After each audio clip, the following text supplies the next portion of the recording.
Mesopotamia is a historical region of West Asia situated within the Tigris-Euphrates river system in the northern part of the Fertile Crescent.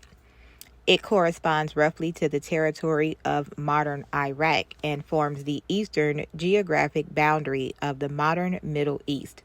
Just beyond it lies southwestern Iran, where the region transitions into the Persian Plateau, marking the shift from the Arab world to Iran. In the broader sense, the historical region of Mesopotamia also includes parts of present-day Iran, southwest, Turkey, southeast, Syria, northeast, and Kuwait. Mesopotamia is the site of the earliest developments of the Neolithic Revolution from around 10,000 BC. It has been identified as having inspired some of the most important developments in human history, including the invention of the wheel, the planting of the first cereal crops, the development of cursive script, mathematics, astronomy, and agriculture. It is recognized as the cradle of some of the world's earliest civilizations. The Sumerians and Akkadians, each originating from different areas, dominated Mesopotamia from the beginning of recorded history, circa 3100 BC, to the fall of Babylon in 539 BC. The rise of empires beginning with Sargon of Akkad around 2350 BC characterized the subsequent 2,000 years of Mesopotamian history, marked by the succession of kingdoms and empires such as the Akkadian Empire. The early second millennium BC saw the polarization of Mesopotamian society into Assyria in the north and Babylonia in the south. From 900 to 612 BC, the Neo-Assyrian Empire asserted control over much of the ancient Near East. Subsequently, the Babylonians, who had long been overshadowed by Assyria, seized power, dominating the region for a century as the final independent Mesopotamian realm until the modern era. In 539 BC, Mesopotamia was conquered by the Achaemenid Empire under Cyrus the Great. The area was next conquered by Alexander the Great in 332 BC. After his death, it was fought over by the various Diadochi successors of Alexander, of whom the Seleucids emerged victorious. Around 150 BC, Mesopotamia was under the control of the Parthian Empire. It became a battleground between the Romans and Parthians, with western parts of the region coming under ephemeral Roman control. In 226 AD, the eastern regions of Mesopotamia fell to the Sassanid Persians under Ardashir I. The division of the region between the Roman Empire and the Sassanid Empire lasted until the 7th century Muslim conquest of the Sasanian Empire and the Muslim conquest of the Levant from the Byzantines. A number of primarily Neo-Assyrian and Christian native Mesopotamian states existed between the 1st century BC and 3rd century AD, including Adiabin, Osroene, and Hatra. Etymology. The regional toponym Mesopotamia, Ancient Greek, land between rivers, Arabic, Balad ar-Rafidian, or Ban an Narayan, Persian, Mayan Rudan, or Rudan, Syriac, Beth Narain, land between the two rivers, comes from the ancient Greek root words mesos, middle, and potamos, river, and translates to land between rivers, likely being a calque of the older Aramaic term, with the Aramaic term itself likely being a calque of the Akkadian Berit Narim. It is used throughout the Greek Septuagint, circa 250 BC, to translate the Hebrew and Aramaic equivalent Naharaim. An Even earlier Greek usage of the name Mesopotamia is evident from the Anabasis of Alexander, which was written in the late 2nd century AD, but specifically refers to sources from the time of Alexander the Great. In the Anabasis, Mesopotamia was used to designate the land east of the Euphrates in North Syria. The Akkadian term Beritum or Berit Narim corresponded to a similar geographical concept. Later, the term Mesopotamia was more generally applied to all the lands between the Euphrates and the Tigris, thereby incorporating not only parts of Syria, but almost all of Iraq and southeastern Turkey. The neighboring steppes to the west of the Euphrates and the western part of the Zagros Mountains are also often included under the wider term Mesopotamia. A further distinction is usually made between northern or upper Mesopotamia and southern or lower Mesopotamia. Upper Mesopotamia, also known as the Jazeera, is the area between the Euphrates and the Tigris from their sources down to Baghdad. Lower Mesopotamia is the area from Baghdad to the Persian Gulf and includes Kuwait and parts of western Iran. In modern academic usage, the term Mesopotamia often also has a chronological connotation. It is usually used to designate the area until the Muslim conquest, with names like Syria, Jazeera, and Iraq being used to describe the region after that date. It has been argued that these later euphemisms are Eurocentric terms attributed to the region in the midst of various 19th century Western encroachments. Geography. Mesopotamia encompasses the land between the Euphrates and Tigris rivers, both of which have their headwaters in the neighboring Armenian highlands. Both rivers are fed by numerous tributaries, and the entire river system drains a vast mountainous region. Overland routes in Mesopotamia usually follow the Euphrates because the banks of the Tigris are frequently steep and difficult. The climate of the region is semi-arid with a vast desert expanse in the north, which gives way to a 15,000 square kilometer or 5,800 square mile region of marshes, lagoons, mudflats, and reed banks in the south. In the extreme south, the Euphrates and the Tigris unite and empty into the Persian Gulf. The arid environment ranges from the northern areas of rain-fed agriculture to the south, where irrigation of agriculture is essential. This irrigation is aided by a high water table and by melting snows from the high peaks of the northern Zagros Mountains and from the Armenian highlands, the source of the Tigris and Euphrates rivers that give the region its name. The usefulness of irrigation depends upon the ability to mobilize sufficient labor for the construction and maintenance of canals, and this, from the earliest period, has assisted the development of urban settlements and centralized systems of political authority.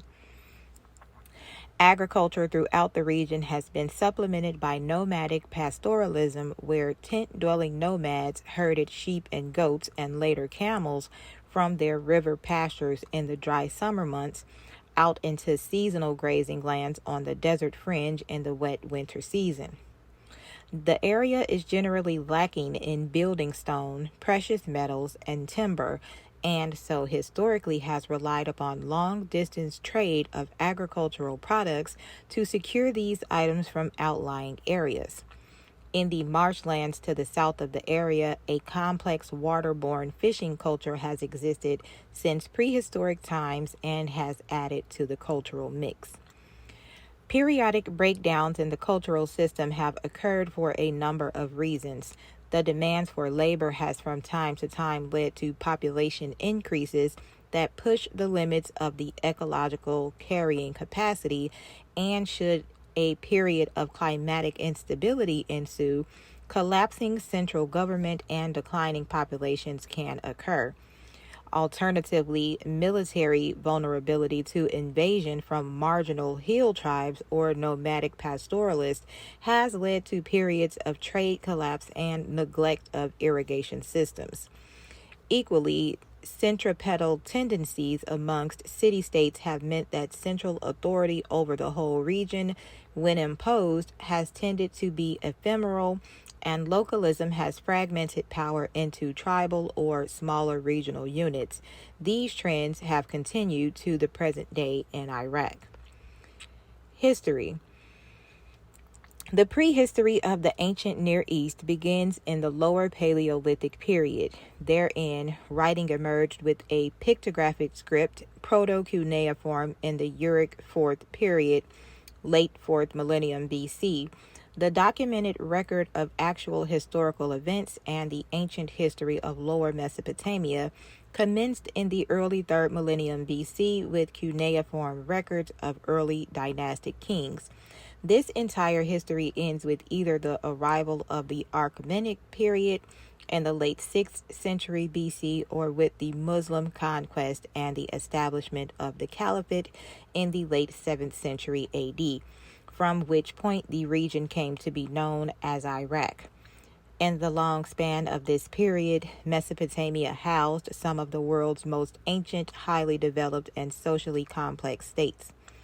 The region was home to one of the 4 riverine civilizations where writing was invented, along with the Nile Valley in ancient Egypt, the Indus Valley civilization in the Indian subcontinent, and the Yellow River in ancient China. Mesopotamia housed historically important cities such as Uruk, Nippur, Nineveh, Ashur, and Babylon, as well as major territorial states such as the city of Eridu, the Akkadian kingdoms, the 3rd dynasty of Ur, and the various Assyrian empires.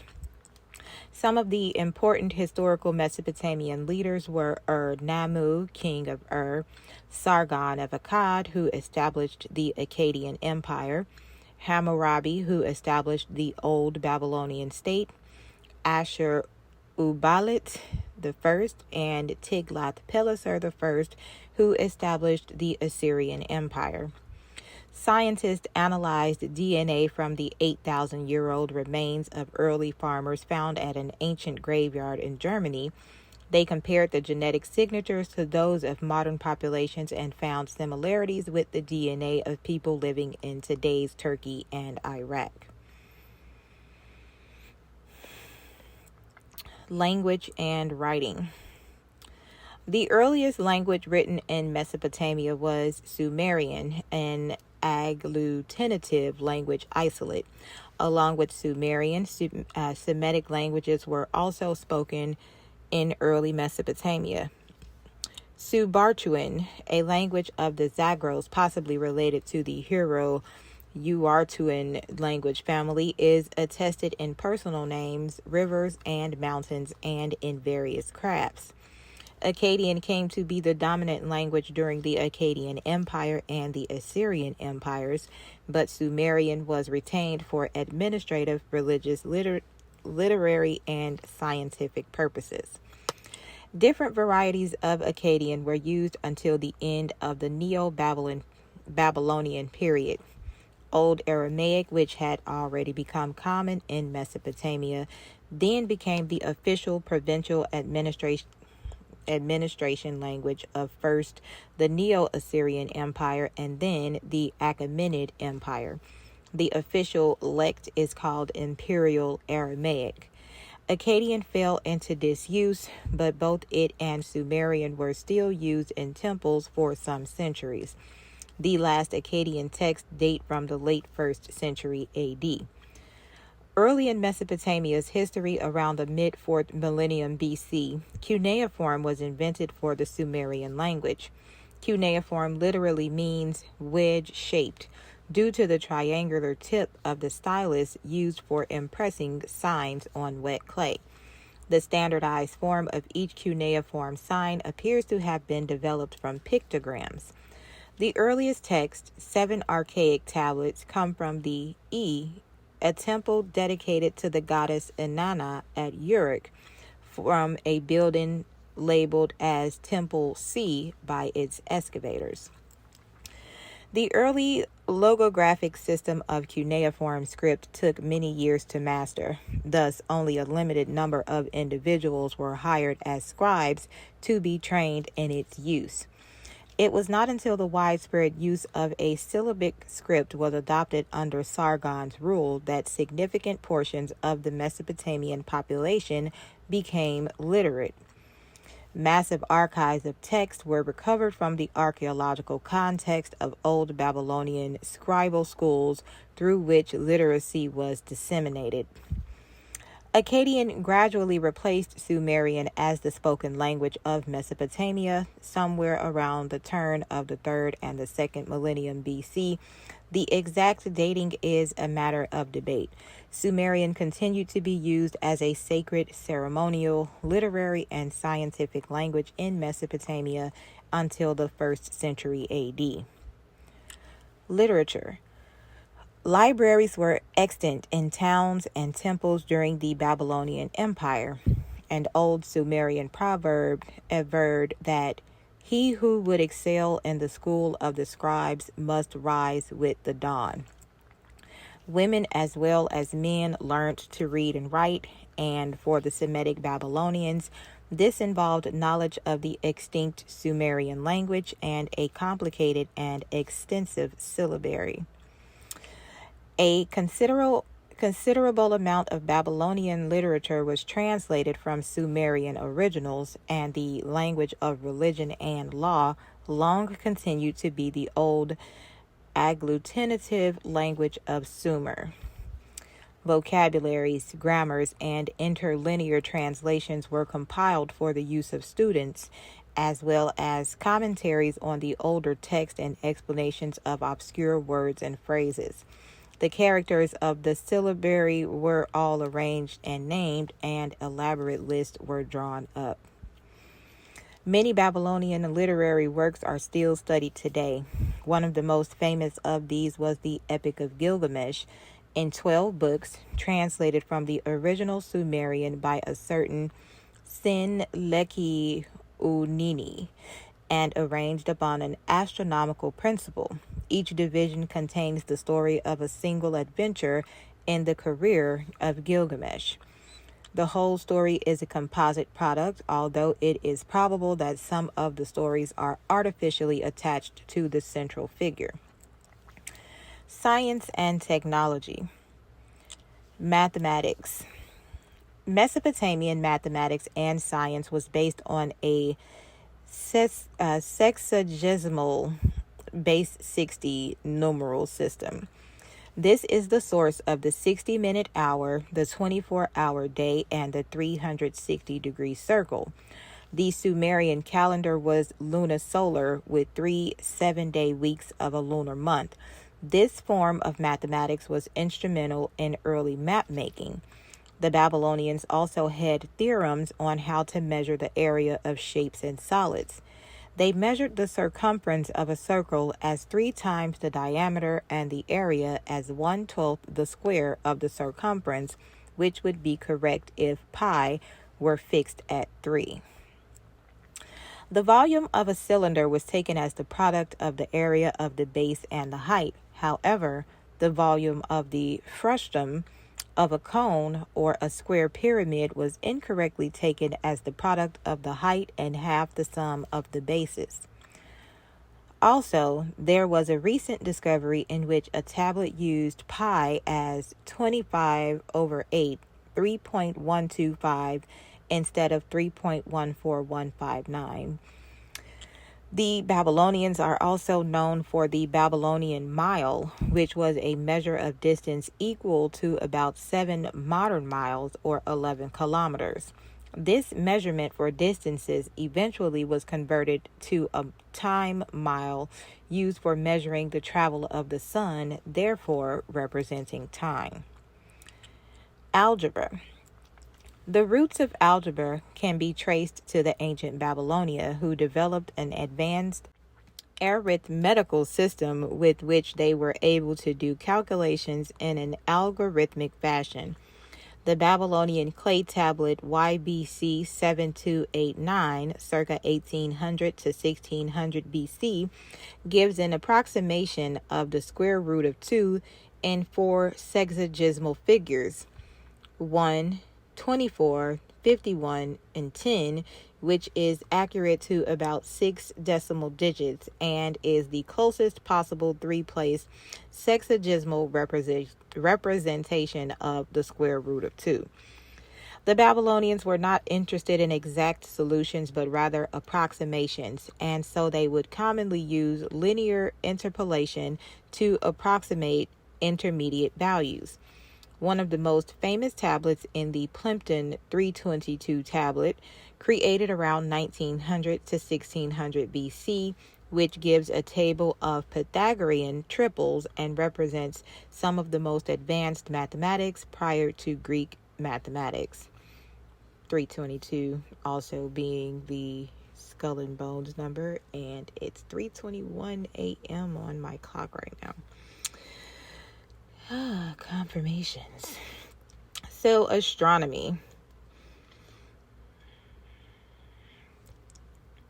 From Sumerian times, temple priesthoods had attempted to associate current events with certain positions of the planets and stars.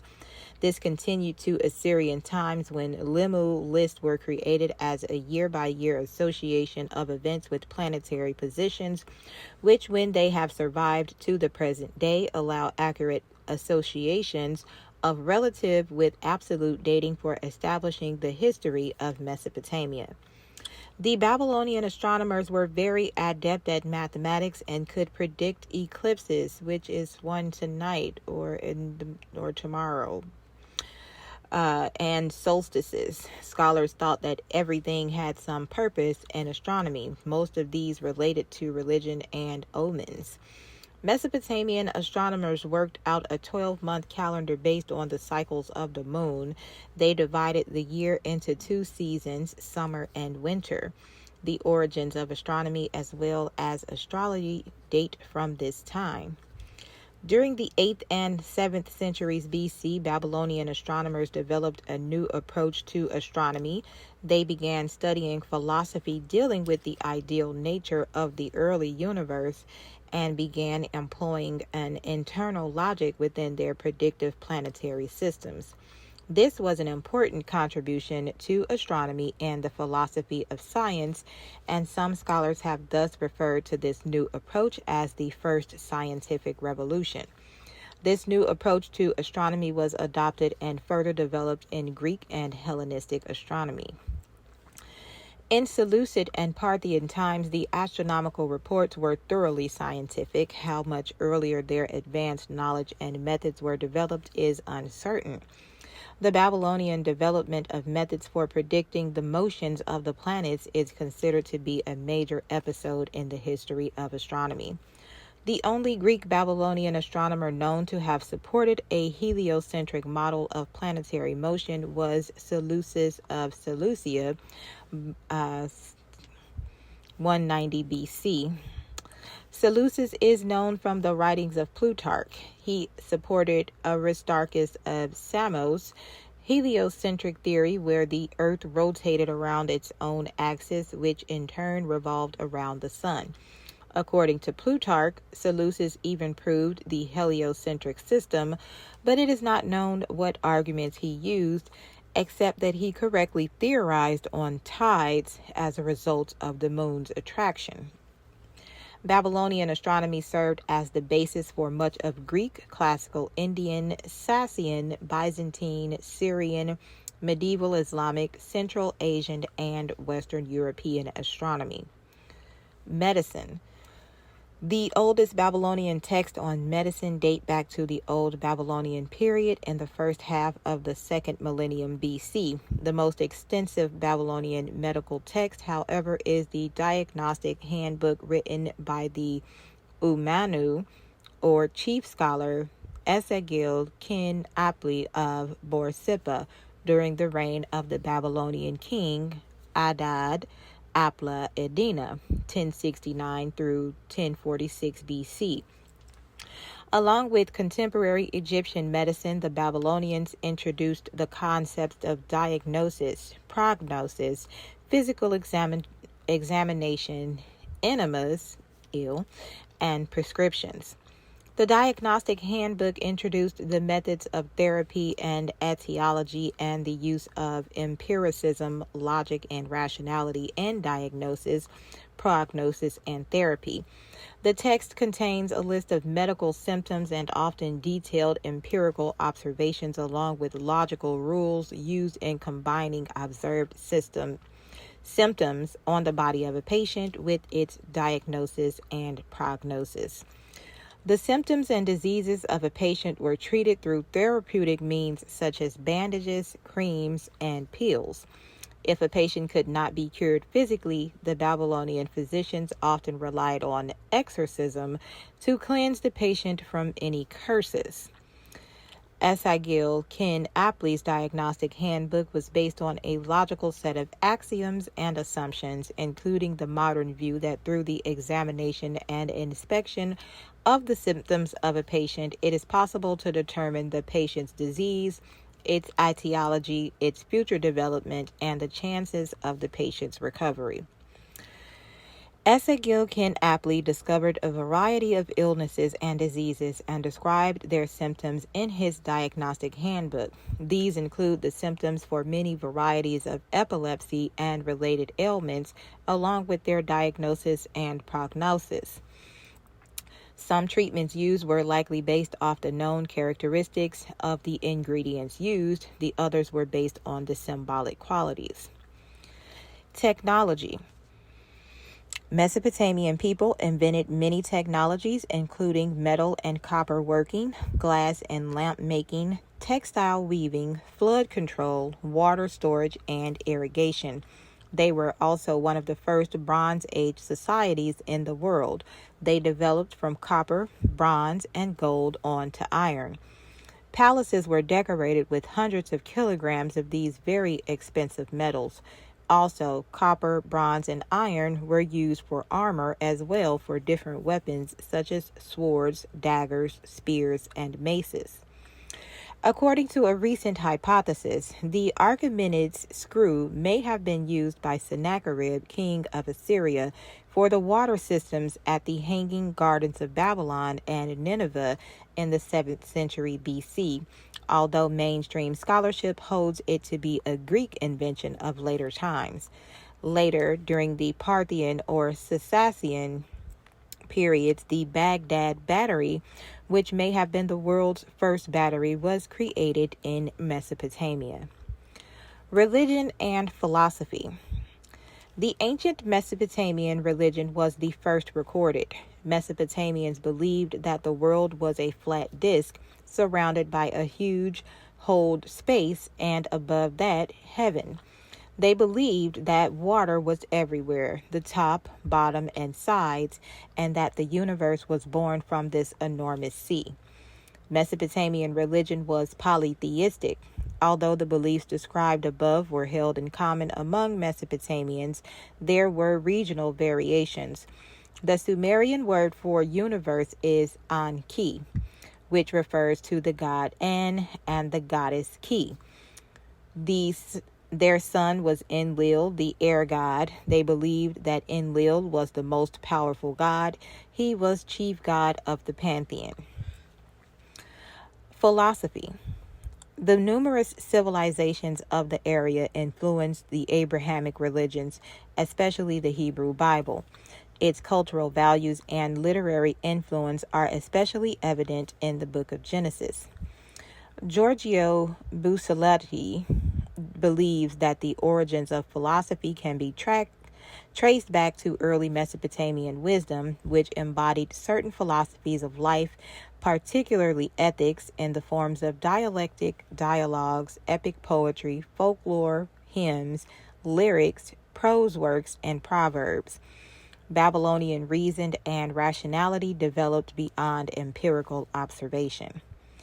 Babylonian thought was also based on an open systems ontology which is compatible with ergodic axioms.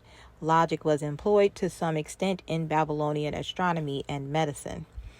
Babylonian thought had a considerable influence on early ancient Greek and Hellenistic philosophy. In particular, the Babylonian text Dialogue of Pessimism contains similarities to the agonistic thought of the Sophists, the Heraclitean doctrine of dialect, and the dialogues of Plato, as well as precursor to the Socratic method. The Ionian philosopher Thales was influenced by Babylonian cosmological ideas. Culture. Festivals. Ancient Mesopotamians had ceremonies each month. The theme of the rituals and festivals for each month was determined by at least 6 important factors. 1. The lunar phase. A waxing moon meant abundance and growth, while a waning moon was associated with decline, conservation, and festivals of the underworld. the underworld. 2. The phase of the annual agriculture cycle. 3. Equinoxes and solstices. 4. The local mythos and its divine patrons. 5. The success of the reigning monarch. 6. The Akitu, or New Year festival, first full moon after the spring equinox. 7. Commemoration of specific historical events, founding, military victories, temple holidays, etc. Music. Some songs were written for the gods, but many were written to describe important events. Although music and song amused kings, they were also enjoyed by ordinary people who liked to sing and dance in their homes or in the marketplaces. Songs were sung to children who passed them on to their children. Thus, songs were passed on through many generations as an oral tradition until writing was more universal. These songs provided a means of passing on through the centuries highly important information about historical events. Games. Hunting was popular among Assyrian kings. Boxing and wrestling featured frequently in art, and some form of polo was probably popular, with men sitting on the shoulders of other men rather than on horses. They also played a board game similar to Senet and backgammon, now known as the royal game of Family life. Mesopotamia, as shown by successive law codes, those of Ur-Ukkajina, Lipit, Ishtar, and Hammurabi, across its history became more and more a patriarchal society, one in which the men were far more powerful than the women. For example, during the earliest Sumerian period, the En, or high priest of male gods, was originally a woman, that of female goddesses. Thorkild Jacobson, as well as others, have suggested that early Mesopotamian society was ruled by a council of elders in which men and women were equally represented, but that over time, as the status of women fell, that of men increased. As for schooling, only royal offspring and sons of the rich and professionals, such as scribes, physicians, temple administrators, went to school. Most boys were taught their father's trade or were apprenticed out to learn a trade. Girls had to stay home with their mothers to learn housekeeping and cooking and to look after the younger children. Some children would help with crushing grain or cleaning birds. Unusually for that time in history, women in Mesopotamia had rights. They could own property and, if they had good reason, get a divorce. Burials. Hundreds of graves have been excavated in parts of Mesopotamia, revealing information about Mesopotamian burial habits. In the city of Ur, most people were buried in family graves under their houses, along with some possessions. A few have been found wrapped in mats and carpets. Deceased children were put in big jars, which were placed in the family chapel. Other remains have been found buried in common city graveyards. 17 graves have been found with very precious objects in them. It assumed that these were royal graves, rich of various periods, have been discovered to have sought burial in Bahrain, identified with Sumerian Dilmun. Economy. Sumerian temples functioned as banks and developed the first large-scale system of loans and credit. The Babylonians developed the earliest system of commercial banking. It was comparable in some ways to modern post-Keynesian economics, but with a more anything-goes approach. Agriculture. Irrigated agriculture spread southwards from the Zagros foothills with the Samarra and Haji Muhammad culture from about 5000 BC. In the early period down to Ur 3, temples owned up to 1/3 of the available land, declining over time as royal and other private holdings increased in frequency. The word Insi was used to describe the official who organized the work of all facets of temple agriculture. Villains or villeins are known to have worked most frequently within agriculture, especially in the grounds of temples or palaces. The geography of southern Mesopotamia is such that agriculture is possible only with irrigation and with good drainage, a fact which had a profound effect on the evolution of early Mesopotamian civilization. The need for irrigation led the Sumerians and later the Akkadians to build their cities along the Tigris and Euphrates and the branches of these rivers. Major cities such as Ur and Uruk took root on tributaries of the Euphrates, while others, notably Lagash, were built on branches of the Tigris. The rivers provided the further benefits of fish used both for food and fertilizer, reeds and clay for building materials. With irrigation, the food supply in Mesopotamia was comparable to that of the Canadian prairies. The Tigris and Euphrates River valleys form the northeastern portion of the Fertile Crescent, which also included the Jordan River Valley and that of the Nile. Although land nearer to the rivers was fertile and good for crops, portions of land farther from the water were dry and largely uninhabitable.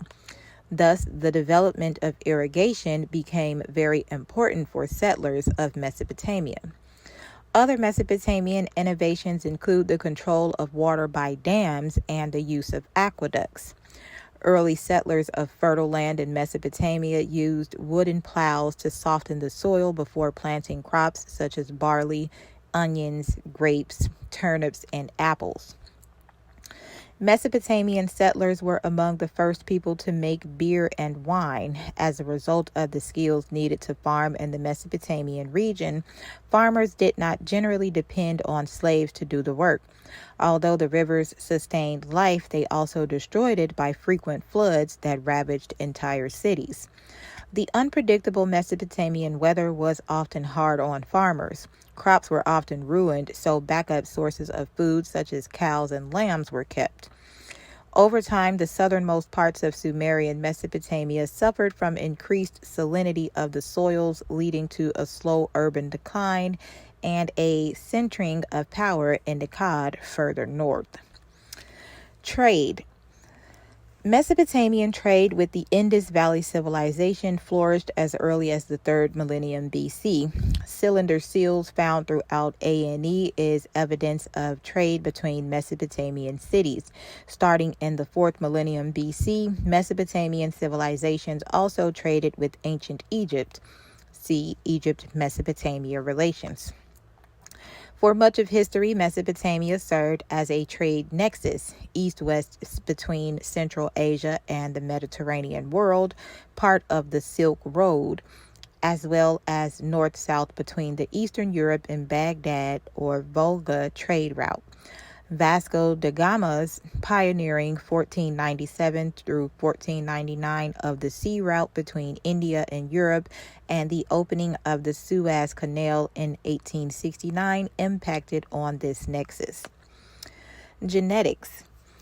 Genetic studies on the modern-day people of Iraq are limited and generally restricted to analysis of classical keys due to the country's modern political instability, although lately there have been several published studies displaying a genealogical connection between all Iraqis and the neighboring countries across religious, ethnic, and linguistic barriers. Studies indicate that the different ethno-religious groups of Iraq or Mesopotamia share significant similarities in genetics, and that Mesopotamian Arabs, who make up majority of Iraqis, are more genetically similar to Iraqi Kurds than other Arab populations in the Middle East and Arabia. No significant differences in Y-DNA variation were observed among Iraqi Mesopotamian Arabs, Assyrians, or Kurds. Modern genetic studies indicate that Iraqi Mesopotamian Arabs are more related to Iraqi Assyrians than Iraqi Kurds. Dogan et al. 2017 states that contemporary Assyrian and Yazidis from northern Iraq might have stronger continuity with the original genetic stock of the Mesopotamian people, which possibly provided the basis for the ethnogenesis of various subsequent Near Eastern populations. Among northern Iraqi Assyrians, J and R subclades were observed at 36% and 41% respectively, where R1A, R1B, J1, and J2 subclades accounted for 11%, 30%, 12%, and 24%. For Yazidis, R haplogroup subclades dominate, where R1A and R1B account for 9% and 21% respectively. The high prevalence of R and J macro haplogroups is attributed to pre-last glacial maximum events in the Near East. Many historians and anthropologists provide strong circumstantial evidence to presuppose that Iraq's Marsh Arabs share very strong links to the ancient Sumerians, while other studies indicate that the Iraqi Assyrian population was found to be significantly related to other Iraqis, especially Mesopotamian Arabs, likely due to the assimilation of indigenous Assyrians with other people groups who occupied and settled Mesopotamia after the fall of the Neo-Babylonian Empire. Government. The geography of Mesopotamia had a profound impact on the political development of the region. Among the rivers and streams, the Sumerian people built the first cities, along with irrigation canals, which were separated by vast stretches of open desert or swamp where nomadic tribes roamed. Communication among the isolated cities was difficult and at times dangerous. Thus, each Sumerian city became a city-state, independent of the others and protective of its independence.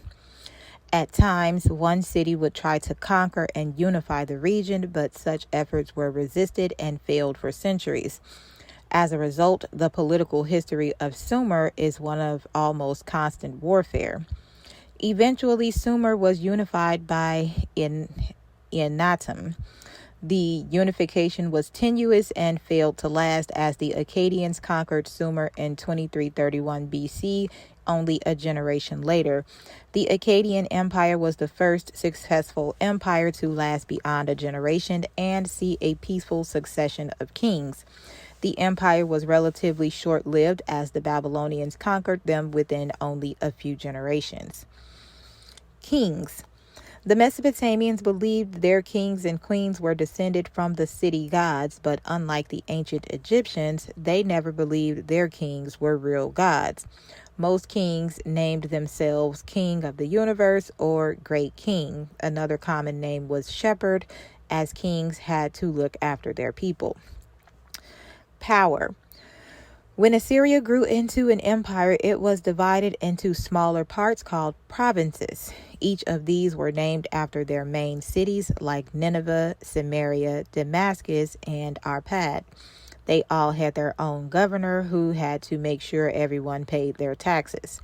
Governors had to call up soldiers to war and supply workers when a temple was built. He was reasonable for enforcing the laws. In this way, it was easier to keep control of a large empire. Although Babylon was quite a small state in Sumer, it grew tremendously throughout the time of Hammurabi's rule. He was known as the lawmaker and created the Code of Hammurabi. Soon, Babylon became one of the main cities in Mesopotamia. It was later called Babylonia, which meant the gateway of the gods. It became one of history's greatest centers of learning. Warfare. With the end of the Uruk phase, walled cities grew. Many isolated Ubaid villages were abandoned, indicating a rise in communal violence. An early king, Lugal Banda, was supposed to have built the white walls around the city. As city-states began to grow, their spheres of influence overlapped, creating arguments between other city-states, especially over land and canals. These arguments were recorded in tablets several hundreds of years before any major war. The first recording of a war occurred around 3200 BC, but was not common until about 2500 BC. An early dynastic king Ensi of Uruk and Sumer, Gilgamesh, circa 2600 BC, was commended for military exploits against Humbaba, guardian of the Cedar Mountain, and was later celebrated in many later poems and songs in which he was claimed to be 2/3 god and only 1/3 human. The later stele of the vultures at the end of the early dynastic III period, 2600 through 2350 BC, commemorating the victory of Enatum of Lagash over the neighboring rival city of Umma, is the oldest monument in the world that celebrates a massacre. From this point forward, warfare was incorporated into the Mesopotamian political system. At times, a neutral city acted as an arbitrator for two rival cities. This helped to form unions between cities, leading to regional states. When empires were created, they went to war more with foreign countries. King Sargon, for example, conquered all the cities of Sumer, some cities in Marai, and then went to war with cities in modern-day Syria. Many Assyrian and Babylonian palace walls were decorated with pictures of the successful fights and the enemy either desperately escaping or hiding amongst reeds. The Neo-Babylonian kings used deportation as a means of control, like their predecessors, the Assyrians.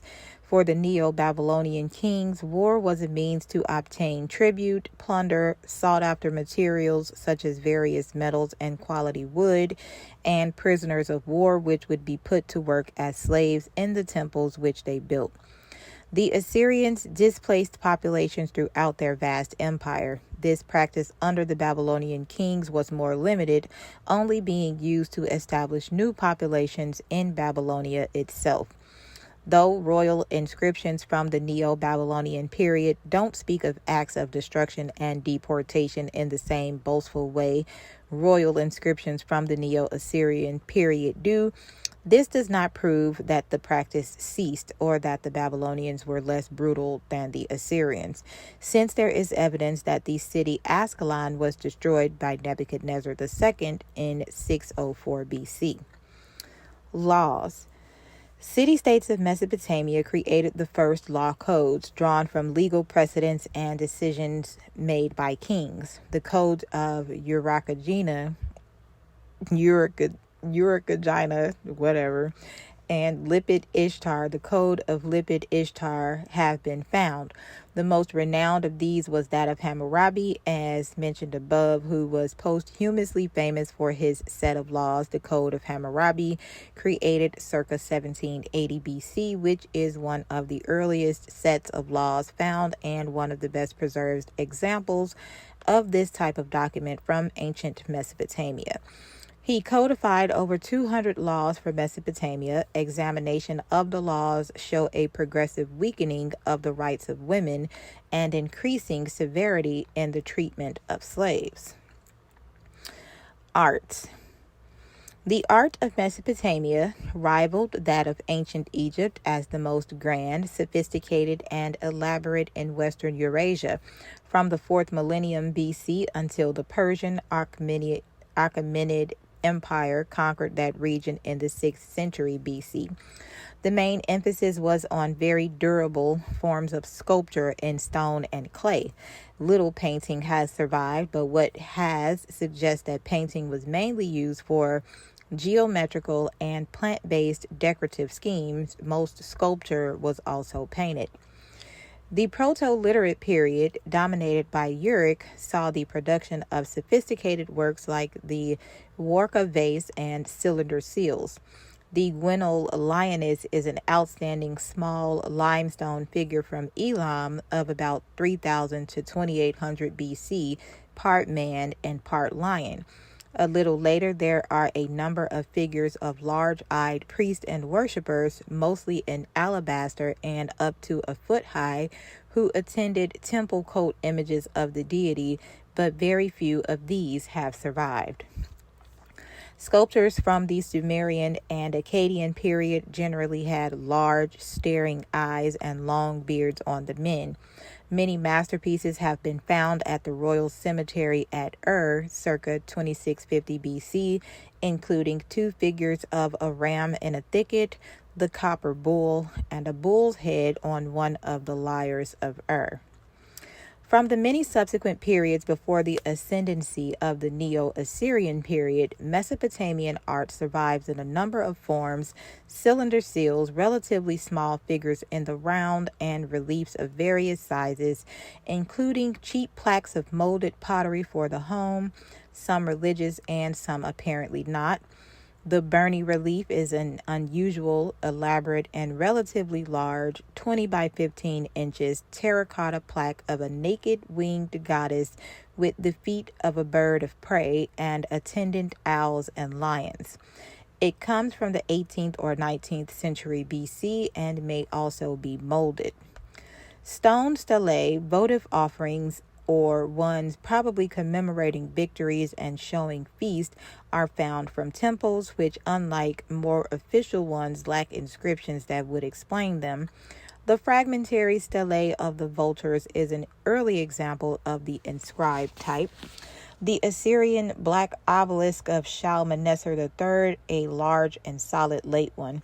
The conquest of the whole of Mesopotamia and much surrounding territory by the Assyrians created a larger and wealthier state than the region had known before, and very grandiose art in palaces and public places, no doubt partly intended to match the splendor of the art of the neighboring Egyptian empire. The Assyrians developed a style of extremely large schemes of very finely detailed narrative low reliefs in stone for palaces with scenes of war or hunting. The British Museum has an outstanding collection. They produced very little sculpture in the round except for colossal guardian figures, often the human-headed lamassu, which are sculpted in high relief on 2 sides of a rectangular block with the heads effectively in the round and 5 legs so that both views seem complete. Even before dominating the region, they continued the cylinder seal tradition with designs which are often exceptionally energetic and refined. Architecture. The study of ancient Mesopotamian architecture is based on available archaeological evidence, pictorial representation of buildings, and text on building practices. Scholarly literature usually concentrates on temples, palaces, city walls, and gates, and other monumental buildings, but occasionally one finds work on residential architecture as well. Archaeological surface surveys also allowed for the study of urban form in early Mesopotamian cities. Brick is the dominant material, as the material was freely available locally, whereas building stone had to be brought a considerable distance to most cities. The ziggurat is the most distinctive form, and cities often had large gateways, of which the Ishtar Gate from Neo-Babylonian Babylon, decorated with beasts in polychrome brick, is the most famous. now largely in the Pergamon Museum in Berlin. The most notable architectural remains from early Mesopotamia are the temple complexes at Uruk from the 4th millennium BC, temples and palaces from the early dynastic period sites in the Diyala River Valley, such as Kafaja and Tel Asmar. The third dynasty of remains at Nippur, sanctuary of Enlil, and sanctuary of Nana. Middle Bronze Age remains at Syrian Turkish sites of Ebla, Marai, Alalak, Aleppo, and Koltep. Late Bronze Age palaces at Hattusa, Ugarit, Ashur, and Nuzi. Iron Age palaces and temples are found at the Assyrian Kalhu/Nimrod,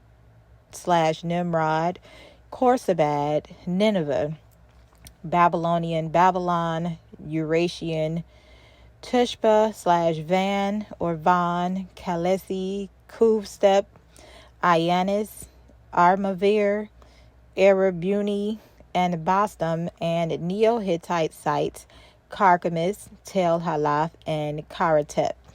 Houses are mostly known from Old Babylonian remains at Nippur and Among the textual sources on building construction and associated rituals are Gudaia's cylinders from the late 3rd millennium, as well as the Assyrian and Babylonian royal inscriptions from the Iron Age.